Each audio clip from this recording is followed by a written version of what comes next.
चलो आज उस टॉपिक पे बात करते हैं जिसके बारे में हम सब सोचते हैं पर जिसके लिए एडवाइस मांगने में हमें शर्म भी आती है। गर्लफ्रेंड बॉयफ्रेंड्स, वो इंसान जिसके सिर्फ एक टेक्स्ट से मेरा मूड अच्छा हो जाता है और जिसके एक झगड़े से मेरी पूरी हफ्ते की पढ़ाई बर्बाद हो जाती है। क्या वो आपकी सबसे बड़ी स्ट्रेंथ है या वो आपके रैंक का सबसे बड़ा दुश्मन? देखो, मैं यहाँ ना आपको टॉपर वाला ज्ञान देने आया हूँ। ये सब डिस्ट्रैक्शन है, छोड़ दो, क्योंकि हम जानते हैं life is not black and white, यहाँ पे ग्रे भी होती है।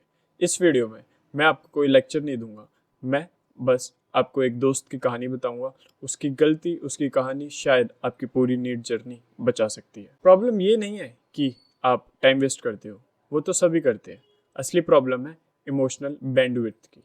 आपका दिमाग एक फ़ोन की बैटरी की तरह है, लिमिटेड।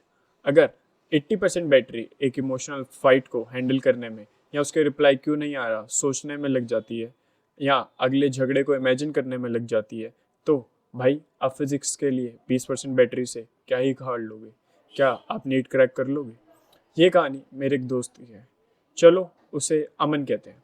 अमन मुझसे बहुत ज़्यादा स्मार्ट था पढ़ाई में। सीरियसली उसका फर्स्ट ड्रॉप था और वो 650 टू 680 की रेंज में स्कोर कर रहा था। सब सेट था। उसकी एक गर्लफ्रेंड थी जो कि डीयू में थी। कॉलेज लाइफ एंजॉय कर रही थी और यहीं से प्रॉब्लम शुरू हो गई। पहले सब अच्छा था, support, motivation, you can do it वाले टेक्स्ट। लेकिन जैसे ही नीट पास आ गया, प्रेशर बढ़ा। उसकी गर्लफ्रेंड पार्टीज में जाती, स्टोरीज डालती और अमन यहाँ लाइब्रेरी में कमरे में एच.सी. वर्मा से लड़ रहा होता। वो कॉल करके कहती, तुम हमेशा पढ़ रहे होते हो, मेरे लिए टाइम नहीं है। ये गिल्ट ट्रिप भाई बहुत हैवी हो जाता है। अमन को लगने लगा कि वो उसकी लाइफ मिस कर रहा है। अब फोमो। फिर शुरू हुई फाइट्स, छोटी छोटी बातों पर। तुम ऑनलाइन थे पर बिजी थे, उस लड़की ने तुम्हारी फोटो क्यों लाइक करी, ये सारे सवाल, ये सारा ड्रामा। अमन क्लास में बैठा तो होता था पर मेंटली वो पिछली रात की फाइट को अपने दिमाग में रिप्ले कर रहा होता था।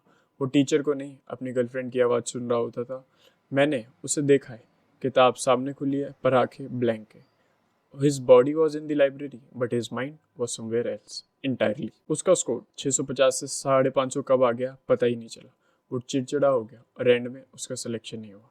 रिजल्ट के कुछ दिन बाद मैं उससे मिला। उसने जो कहा वो आज तक नहीं भूला। उसने कहा, भाई गलती उसकी नहीं थी, वो तो अपनी लाइफ जी रही थी, गलती मेरी थी। मैंने अपनी खुशी का रिमोट उसके हाथ में दे दिया था। वो हंसती थी तो मैं हंसता था, वो गुस्सा होती तो मेरा पूरा दिन बर्बाद हो जाता था। मैं इमोशनली इतना वीक हो गया था कि अपनी सेल्फ वर्थ को उसकी वैलिडेशन से जोड़ बैठा था। The problem wasn't the relationship, the problem was me. और तभी मुझे रियलाइज़ हुआ कि मन अकेला नहीं है। ये कहानी, ये स्ट्रगल लाखों स्टूडेंट की है जो चुपचाप ये सब झेल रहे हैं। अगर आप भी उसमें से एक हैं और आपको एक ऐसी जगह चाहिए जहाँ रियल प्रॉब्लम्स पर ऐसी अनफिल्टर्ड बातें हो सके, तो please subscribe to the channel and hit the bell icon. तो अब इस सिचुएशन में करना क्या है, मैं आपको 3 ब्रूटल ऑनेस्टी चेक देता हूँ। आप अपने से ये सवाल पूछे और प्लीज़ झूठ मत बोलना, क्योंकि अगर आप झूठ बोलोगे तो ये सिर्फ आप अपने आप से बोलोगे, मेरे से नहीं। पहले स्टेप को मैं कहता हूँ एनर्जी ऑडिट। अपने आप से पूछो, क्या ये इंसान मेरी लाइफ में एक चार्जर है या एक ड्रेनर? क्या उसे 10 मिनट बात करके मुझे एनर्जी मिलती है पढ़ने की, या मेरी एनर्जी पूरी चली जाती है? अगर 10 में से 8 बार जवाब ड्रेनर है तो भाई रेड फ्लैग है, रुक जाओ। The boundary contact is the check two. क्या तुम दोनों के बीच क्लियर रूल्स है? अगर नहीं है तो बनाओ, जैसे 10 PM स्विच ऑफ रूल।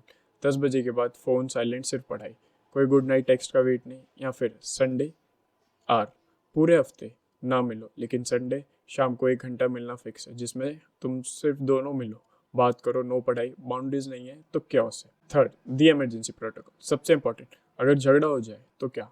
मेरा suggestion 24 hour cool down. Fight हुई, इमीडिएटली बोलो, सुनो हम दोनों गुस्से में हैं, अभी बात नहीं करते, कल इस टाइम पे शांति से बात करें। और फ़ोन काट दो। उस 24 घंटे में गुस्सा शांत हो जाएगा और तुम दोनों को प्रॉब्लम सॉल्व कर पाओ, ड्रामा क्रिएट नहीं होगा। तो इसका सिंपल आंसर नहीं है, लेकिन एक चीज़ याद रखना, आपका सपना, आपका पेरेंट्स का सेक्रीफाइस, ये ड्रॉप ईयर सब पहले आते हैं। रिलेशनशिप वो अच्छा है जो कि सपने को सपोर्ट करे, उसे तोड़े नहीं। ये एक बहुत पर्सनल टॉपिक था। मैं जानना चाहता हूँ कि तुम इस बारे में क्या सोचते हो।